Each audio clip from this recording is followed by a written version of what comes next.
What the hell do you have on?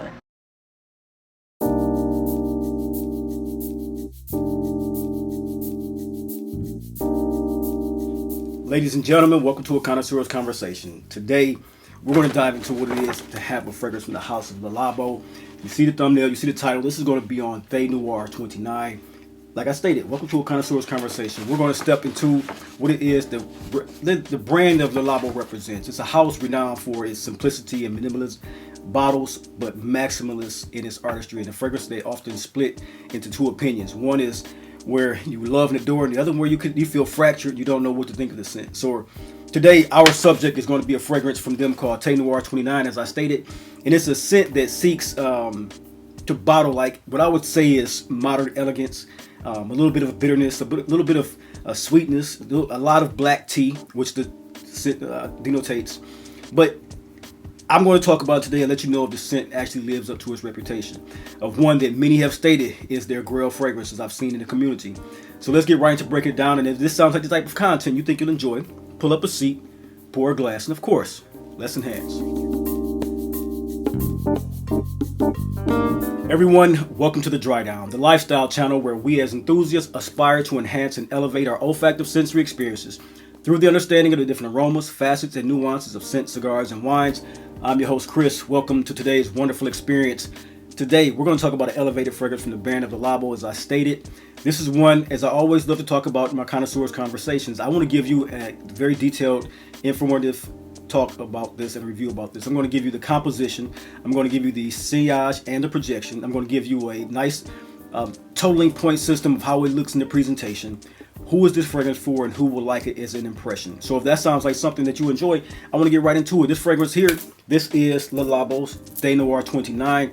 I just had this bottle for my birthday, as you can see there. This is for the dry down, expressively done here in the city of Detroit, where the Labo has a new facility in downtown Detroit. Very, very phenomenal scent to me. I'll get to the composition the way I see fit and the way I actually picked it. I went to the storefront, I'll say that, to look at some city exclusive that I had my eye on for years. Every one of those had an impression that I liked, but none that I loved. Sitting back and then looking at the moderate collection that they've had for years, I was always intrigued by what Thé 29 did and what was talked about. So I went to go spread it on my skin, and immediately it became a fresh black tea scent that intrigued me so much that I walked around with it on and came back to the store to purchase it. And so today we're going to talk about this and how it is represented in its brightness and its delicate shadowing. So one of the better parts of this particular scent is the bergamot fig introduction, along with the bay leaf that smells very, very inviting, very calming, very cool and collected, very well blended, to say the least. It's a contemplative blend that just smells beautiful. It's not something that has too much greenness or too much sweetness that will make the scent in any way overwhelming.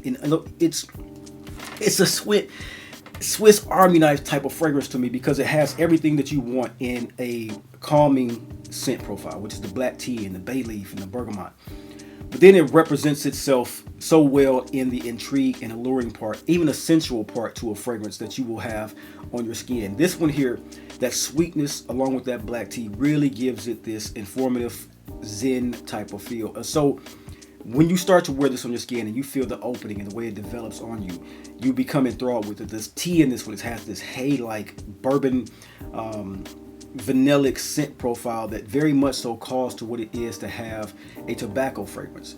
But it does not list tobacco. It lists that the tea note does that in the particular scent profile, or at least the website for the Labo states that. They may have introduced a tobacco note into it, but you can smell where something like the brand of Serge Lutens and Chergui has introduced the hay note. You can feel that layer of very beautiful, warm, dry, grassy notes, similar to vetiver, but it just comes off like anything that fermented leaf, woods, and green grasses will come off of. Very, very sensual smelling, almost dry and tannic the way it comes off, but it's so beautifully done along with the smokiness of it. When you have this on your skin, going into the mid from that opening development, it's one that lingers with more bitterness from that green fig leaf and green fig note, than it does anything else. And that mid is where it really does this mea culpa of going into a sensual fragrance. It's the one that once you get to the supporting accords at the base, which are vetiver and cedar, it adds this beautiful, beautiful warmth to the fragrance. And it's earthy and it's weighty, and it has this sharp edge to it that never leaves from that fig and opening tea and bergamot.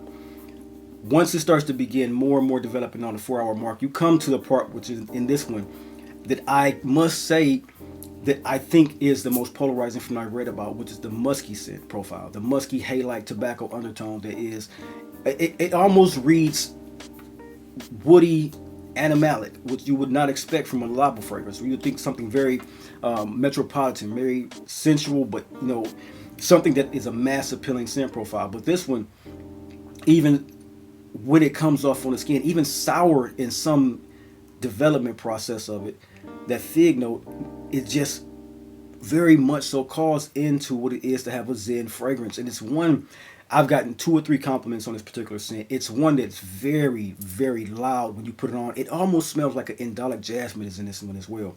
But the combination of those notes with the tea, the dryness of that against the musk and the rawness of that, it creates this beautiful fragrance that is both its fascination to me and its discomfort while being sexy as hell. For some, I would think that this is something that they would say is a sophisticated minimalist scent. And for others, I think they would think that it was be something of a bitter brew or a strong herbaceous scent that profile that they did not love. And I'll introduce in one of my new videos how there's a scent profile in my Xerjoff collection that comes off just like that. And people have the same exact effect that this one does. To me, I love it. I truly adore a fragrance like this that goes out on a limb to create something that is not of the norm. I like that about this, and that's why I'm giving this a good score of around 43, 42 points on my 50-point scale for the actual scent profile. It wears great. It wears for about 6 to 7 hours on skin with a nice development, and it is one, like I stated, it picks up all of the notes from black tea, bergamot, the hay-like feel of tobacco, and the tea accord, with a florality in the middle that just pronounces your presence on this one. It is a calming fragrance while still having great projection of CI. So I'm going to talk about that. And the way that I'm saying great is the way that it's meant to smell great. You don't need something like this to be a beast mode. It can be if you do too many sprays, because the moderate spray count with this one would be 6 sprays. You do more than 6, I think it would be headache inducing, especially from the bitterness. But let's get right into sillage and projection next up and talk about what that is. So with this particular scent, the profile on Thé Noir is a moderate performer, but to me, that's exactly where this should sit in the wheelhouse of fragrances and in your wardrobe, where you have something like this. This one is a scent that it does not announce itself. It has a very soft presence if you put the right amount of sprays on. As I stated, if you put more than 6 sprays, it can be headache inducing and very, very announcing, but that's with most perfumes. This one here, I think it smells best at the 6 spray point maximum, because if you do too much, it won't smell great as it should. It sits closer to the skin after a few hours, which makes it something of a subtle aura around you, and it's more of a conversation fragrance than it is a statement maker, making it very sensual and alluring, and like I said, Zen-like. Those who are near you will notice this fragrance, and it very much so is one that women have adored. Most of the reviews I've seen for this one come from the standpoint of a woman knows smelling it and loving it and stating that it smells great on a man.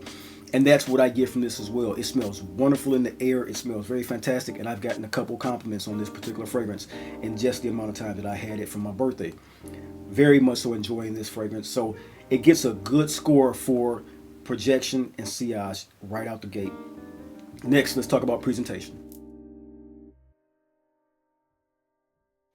When it comes to presentation, I'm going to give it a 9 out of 10. It's one of the brands that has a great language, a great architectural language. This is the bag that you will get from any Le Labo store. I'm not sure if it ships in this. I can't remember from any other place shipping there. There's one thing Lucky Scent did ship theirs in the Le Labo bag, but it was 10 years ago. I can't remember it thoroughly. But this is what you get in the Labo store. A brown minimalist bag that you can keep on your shelf if you choose to. They all come either 50 ml or 100 ml in a box like this, very minimalist cardboard packaging. It has a printed out label during the visit that you go in there to their stores. You have to cut the label off with a pair of shears or a knife. It opens to a wrapped perfume bottle that they package with a paper addition to the box. So you can keep the box if you choose to. It's not the most elaborate boxes, but what I love about it is the minimalist style that you will get from this and how they look on shelves. You pair these bottles with their body wash, their face wash, and some of their skin creams that you could put on your shelf to make your bathroom really elevated looking, and it will go off phenomenal. The bottle is always, the thing that I like about it is the touch of a personalized presentation, and that's why I give it a 9 out of 10, because it is one of the only brands that truly do that up front for you, outside of like the Labo Thé collection from Cologne, where they do the wrapping of the bottle in a certain coloration that you like. This one, as I stated, they type your name, the date of bottling right on it, and it's a refillable bottle that comes in at 50 or 100 mLs. It is eau de parfum concentration. And I like that about this one. I have several fragrances from this brand, and they all come in looking like this at the 50 ml, and they all look great in the bathroom, the lavatory downstairs, where I keep these particular bottles. This one here, the aesthetic, it just works perfectly. It's something that feels intellectual, sophisticated, and it crafted from a great study style, private salon style of presentation. And so that's why I give it a 9 out of 10. Just a minimalist, a heavy cap, weighted cap, and it just feels nice in hand, and the bottles and the sprayers are fantastic. I'll give you a presentation on the atomizer. So they do well with the atomization, and the scent profile is just great. So that's the presentation for the Labo Thé 29 or Thé Noir 29.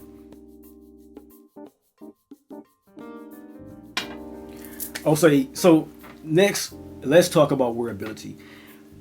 To me, talking about Thé 29, wearability is where the challenge is. If you're a seasoned perfume wearer, you will understand this thoroughly, but those who are novices will kind of capture and sit back and try to understand this and thoroughly break it down. I'm going to do the best I can. While this one is a versatile fragrance in theory, a tea fragrance could not be something that suits your lifestyle. It could suit the office, it could suit lounges, it can suit casual wear, but the bitter edge of this one is one that makes it a little bit polarizing. So it may not fit that if you're not used to that or used to carrying that type of aura. Some will cherish this as a contemplative vibe, very zen-like, very calming, cool vibe. Others will find it just too austere. They will find it just too harsh or even too bitter to wear on their skin. To me, this is the perfect time. I bought it in my birthday time, Libra baby, autumnal time, autumnal afternoons, cool evenings, and even a creative space in your mindset where you want to sit down and do your books, you want to sit down and do your orderings, you want to sit down and do everything that you do for your business, even do your invoices. If you or anything you do, you writing out prescriptions, everything that you do, being an elevated person that you are, a scent like this can very much so elevate that space in your home, in your life, and it can make it a carefree feeling, a carefree day when you wear this one. It can make a doldrum day feel sunny for you because it is just that calming effect to a fragrance. And so for me, the wearability on this one, while some it may be a challenge, to me it's one that's right up my alley because I love challenging perfumes. And while it's not ultimately a barnyard skanky or funky perfume, the bitter sweetness along with the Ceylon tea or the black tea that's in this one come off bitter, harsh to some noses, along with the high level of musk and white florality that's really not mentioned. That hay note, everything accommodates to something that can come off a little bit too heady if you put on too many sprays, of course, but just do the right amount of sprays and you're going to go off fine with this one. Next, let's get into an impression of what it is to have Thé Noir. So to me, the impression of this one is that Labo wanted to capture the depth and nuance of tea. That's said and done. That's what they wanted, and that's what they succeeded at, to me, honestly. The artistry does not always equal universal appeal, though. And we have to come to the conclusion that in fragrances, that's one of the best parts of it. And so for me, this fragrance is one that I would say it's a thinker's, poet's type of fragrance, really much so. Those who are unafraid to smell a little bit bitter, those who want something in their fragrance profile, their beauty, their presence, their admirable feelings, their actual, even when you want to have something on for yourself. This is a great one for those and will always be loved by people that feel that way about fragrances. So I think that this one is a great fragrance for those who love contemplative scents. Overall, the scent is a great scoring 79 out of 100 on my 100 point scale for the dry down rating graph. This one here is a contemplative, polarizing fragrance that dares to present tea as both the elegant and challenging note. And I think that they've done success with this one. And I have actually, when I got this, I've worn it, 3 or 4 evenings now. And it's one that really much so breaks down a wearer's contemplation. Like I'm even wearing it today, as you see, as my scent of the day. That's what made me come out and bring this conversation to you. Because for me, I am the right word for this. It's one that has a facet that reveals something to me that I want to smell on a daily basis now. And for others, I could say that it will be something, a test of patience. And so either way, it earns respect from those around you. It earns respect from me as one of my favorite new tea scents in my collection. That is Thé Noir 29. Always remember, the scent is memory, collecting is legacy, and community is culture. And we here at the Dry Down, we are the culture. You guys, until next time, you have a blessed day. I will see you in the next video. And don't forget, like, comment, and subscribe. That is one thing about this particular community, that you guys are showing up every single day, every single video, giving everyone else in this community something to think about, contemplate, and be aware of. And that is what a community is, and that's what we represent. Each one, teach one, and we're learning more and more every day. So continue to talk about these fragrances in the community tab down below. Until next time, you guys have a blessed day, and I'll see you then.